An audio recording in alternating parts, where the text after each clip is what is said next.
शिकारी आएगा जाल बिछाएगा पक्षी तो फंसना नहीं। आजकल कुछ चुनाव के माहौल में ऐसे ही कुछ लोग, कुछ प्रत्याशी अपना चारा लेकर कुछ जाल बिछाकर फंसाना चाहते हैं आम मतदाताओं को। लेकिन आपको सतर्क रहना है और सोच समझकर वोटिंग करना है। वोटिंग तो जरूर करना है, अवश्य ही करना है। हम देख रहे हैं कि कोई भी पार्टी जो अपना घोषणा पत्र जारी की है उसमें कहीं भी यह जिक्र नहीं किया गया है कि हम सबको शिक्षा एक समान देंगे, सारा सिलेबस एक समान रखेंगे, प्राइवेट हो सरकारी स्कूल हो सब में हम एक समान सिलेबस रखेंगे और शिक्षा देंगे। क्योंकि यदि गरीब का बच्चा सरकारी स्कूल में पढ़ता है तो वह क्या प्राइवेट स्कूल के बच्चों का कंपटीशन कर सकता है?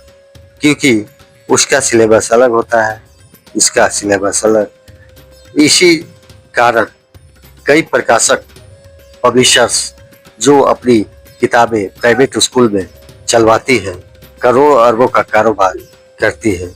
फिर मौसम आने वाला है इस पब्लिशर्स का, आगामी मार्च अप्रैल में गार्जियन, जहां बच्चों के अभिभावक अपनी पुस्तकों के लिए लाइन लगाए रहेंगे, वहीं प्राइवेट स्कूल अपनी मनमानी करते हुए अपना किताब जारी रखेंगे या देंगे। तो ये सर पे इस पर बात क्यों नहीं कर रही है सरकार कि हम सबको एक सिलेबस, एक देश एक सिलेबस रखेंगे? इस पर भी बात नहीं है। स्वास्थ्य की बात देखें तो एक प्रकार की स्वास्थ्य सेवाएं हम प्रदान करेंगे। प्राइवेट क्लिनिक में देखा जा रहा है कि आए दिन मरीज मर रहे हैं। इस पे बात क्यों नहीं कर रहे हैं प्रत्याशी कि हम प्राइवेट क्लिनिक पे नकेल कसेंगे, प्राइवेट स्कूल, कोचिंग संस्थान पर हम नकेल कसेंगे? क्योंकि आए दिन हम देखते हैं कि प्राइवेट क्लिनिक में कई मरीज बेमौत मारे जा रहे हैं। उस पे कोई बात नहीं कर रहा है, कोई प्रत्याशी हो, पार्टी हो, इस पे बात ही नहीं जाती। यह बेसिक समस्या है, आम समस्या है जो आए दिन जनता जूझती है। ऐसा क्यों नहीं हो रहा है? अगर एक देश है तो एक सिलेबस भी होना चाहिए। दवाई स्वास्थ्य सेवा में देखिए, प्राइवेट क्लिनिक देखिए, उसमें कई दवाएं ऐसी हैं जिसकी दाम आसमान छूती है, जबकि उसका कीमत कम होता है, लेकिन उस पे प्रिंट 4 गुना, 5 गुना, 10 गुना तक प्रिंटेड रहता है मूल्य। ऐसा क्यों सरकार का इस पे नकेल नहीं है? जिस दवा की कीमत 5 रुपया होती है उस पे 50-50 रुपए भी अंकित किया जाता है। मरीजों का खुलेआम शोषण हो रहा है। शिक्षा के नाम पे अभिभावकों का, बच्चों का खुलेआम शोषण हो रहा है। इस पे बात प्रत्याशी क्यों नहीं कर रहा है? आप भूलिए मत, आप आम जनता से हम अपील कर रहे हैं, कुछ ही महीनों के बाद आपको फिर इस शिक्षा से पाला पड़ेगा। किताब, कॉपी फरवरी, मार्च, अप्रैल में आपको फिर खरीदना पड़ेगा, मनमाना कीमत देना होगा। इस पे कोई प्रत्याशी बात नहीं कर रहा है। इस पे भी बात होनी चाहिए। आखिर क्यों नहीं समान शिक्षा हो रही है, समान स्वास्थ्य सेवाएं क्यों नहीं मिल रही?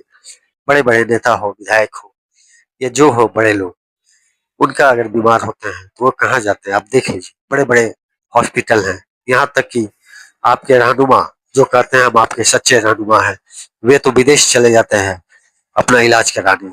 लेकिन यहाँ अरबों का मेडिकल कॉलेज, हॉस्पिटल होते हुए भी लोगों को वो सुविधा नहीं मिल पाती है। ऐसा क्यों? इस पे बात क्यों नहीं होती है? इस पे बात आपको करना है, आम जनता को करनी है।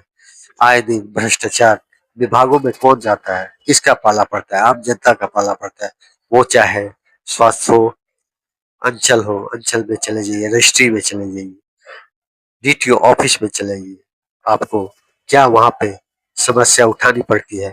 यहाँ तक कि आप कोर्ट में भी देखें तो पेशकार नीचे से खुलेआम रिश्वत लेता है। क्या आपको न्याय मिल पाती है सही से? न्याय का क्या हालत है? कोर्ट की क्या हालत हो गई है? आप खुद देख सकते हैं। आपको न्यायालय में जो जाते होंगे उनको महसूस होती होगी कि क्या न्याय व्यवस्था है। क्या वहाँ पे चल रहा है, इसका रूबरू होने की जरूरत सबको पड़ती है।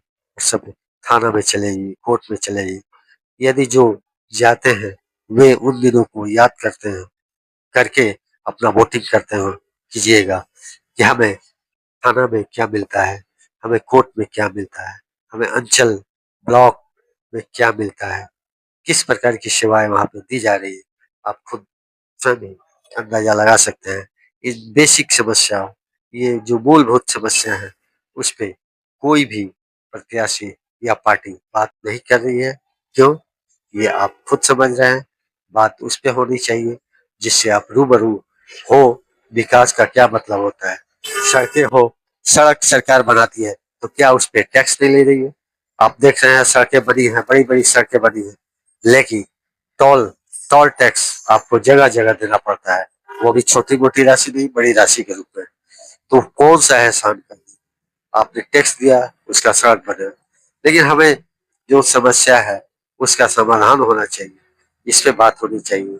तो एक बार फिर से मैं आपको फिर से आगाह करता हूँ, फोकसबाजी, बड़े बड़े एक्टर, अभिनेता, अभिनेत्रियों या अभिनेता के चक्कर में या बड़े बड़े नेताओं के लोक लुभावने बातों में नहीं आना है और सोच समझ कर अपना वोटिंग करना है। मतदान आगामी 11 नवंबर 2025 को करना है, सोच समझ कर और सही लोगों को करना है। मतदान तो करें ही। आपको अगर कोई भी पसंद नहीं आता है तो सबसे नीचे निर्वाचन आयोग का ये भी दिया गया है, नोटा का बटन होता है, नोटा पे भी बटन आप दबा सकते हैं। यदि आपको ऊपर का कोई भी पसंद नहीं है तो नोटा को भी कर सकते हैं, लेकिन वोटिंग आपको करना है। कोई भी ना कोई, अगर नहीं पसंद है कोई तो वो नोटा पर बटन दबिए। यदि आपको पसंद है तो ऊपर के किसी प्रत्याशी को आप अपना मतदान कर सकते हैं। बहुत बहुत धन्यवाद। मैं एस के राव, पत्रकार, आप सबका फिर से एक बार स्वागत करते हुए धन्यवाद देता हूँ।